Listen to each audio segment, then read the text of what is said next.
Present అయితే మనము ఈ సంఘటన స్థలంలో అయితే ఉన్నాము. సో ఈ హత్య మీద, ఈ హత్య ఎవరు చేశారు అన్న దాని మీద ఎవరి మీద అయినా అనుమానం ఉందా అన్నది ఇక్కడ వ్యక్తులని అడిగి తెలుసుకుందాం. సో అసలు ఎప్పుడు జరిగిందండి? అసలు ఎవరి మీద అయినా మీకు అనుమానం ఉందా? నమస్కారం అండి. ఇది నిజంగా చాలా దురదృష్టకరమైనటువంటి సంఘటన. ఇది గత సోమవారం రోజున ఉదయం పూట జరిగింది. 9:30 నుంచి 10:30, 11 ఆ లోపు జరిగింది అనేటువంటిది తెలియవచ్చినటువంటి విషయం.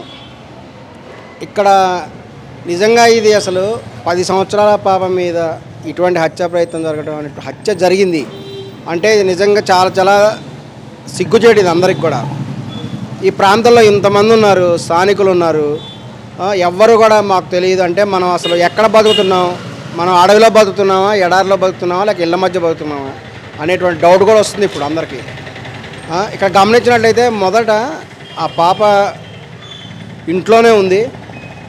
అసలు ఇంట్లో ఒక పాపని వదిలిపెట్టి వెళ్ళడం తల్లిదండ్రుల తప్పు అని కూడా కొంతమంది అభిప్రాయం.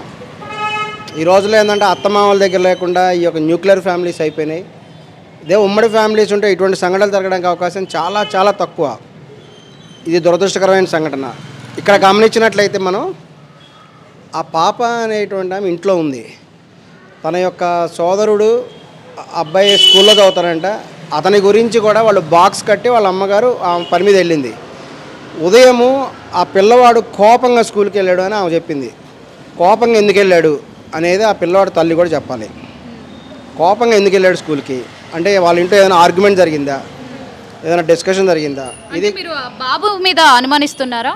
కాదు కాదు, అక్కడ ఏమైనా గొడవలు ఏమైనా జరిగినాయా వాళ్ళ అక్కడ ఆ ప్రాంతంలో నైబర్స్తో కానీ అటువంటి గొడవలైనా జరిగినటువంటిది ఒక డౌటు. ఎందుకంటే ఇక్కడ ఇంకొక యాంగిల్లో కొంతమంది చెప్పడం ఏంటంటే క్షుద్ర పూజలు జరిగినాయి అనేటువంటి మాట అన్నారు. ఎందుకు అనాల్సి వచ్చింది ఆ మాట అంటే అక్కడ చాలా స్పష్టంగా గమనించినటువంటి విషయం ఏంటంటే 21 సార్లు ఆ అమ్మాయి మీద ఘాట్లు ఉన్నాయి. ఈ 21 సారి అనేటువంటిది 21 ప్రదక్షిణాలు చేయటం అని, 21 సార్లు చేయటం అనేది ఇది కొన్ని రకాలైనటువంటి క్రతువుల్లోనే ఇటువంటి పనులు చేస్తారు. సో ఆ యొక్క పాప యొక్క మెడ మీద దాదాపు 14 సార్లు ఈ యొక్క కత్తితో వేట్లు ఉన్నాయి. తర్వాత పొట్ట మీద కూడా ఉన్నాయి. ఖచ్చితంగా కూడా 21 సార్లు ఉన్నాయట. అంటే అక్కడ అనుమానించడానికి కూడా సీసీటీవీ ఫుటేజ్లో ఎవరు కనిపించలేదు, పైకి వెళ్ళినట్టు కానీ కిందకు వచ్చినట్టు కానీ ఏమీ ఆధారాలు లేవు. మరి ఎవరిని అనుమానిద్దాము అని అనుకుంటున్నారు?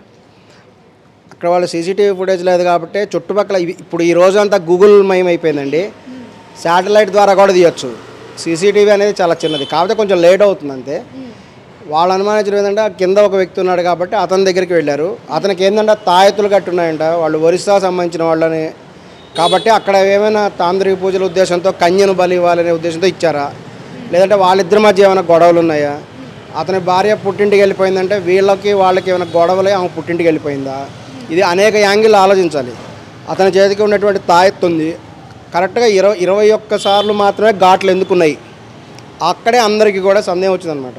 ఇప్పుడు మామూలుగా చంపదలుచుకుంటే చిన్న పాపని చంపడం ఏముంది, ఒకసారి 2 అట్లా గొంతుకొచ్చి చనిపోతుంది కదా, లెక్కబెట్టి 21 సార్లు ఉండాల్సినటువంటి ఘాట్లు ఉండాల్సిన అవసరం ఏంటి, పొట్టలోంచి పేగులు బయట తీయాల్సిన అవసరం ఏంటి? ఇది నిజంగా కూడా చాలా చాలా ఖండించదగ్గ విషయం.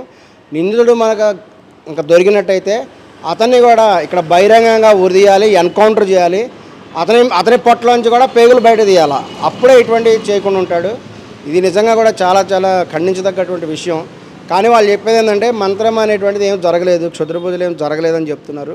అతను చేతుకున్నటువంటి తాయెత్తు మరి ఎందుకున్నది వాటన్నిటి కూడా లోతుగా కూడా అధ్యయనం చేయాల్సినటువంటి అవసరం కూడా ఉంది.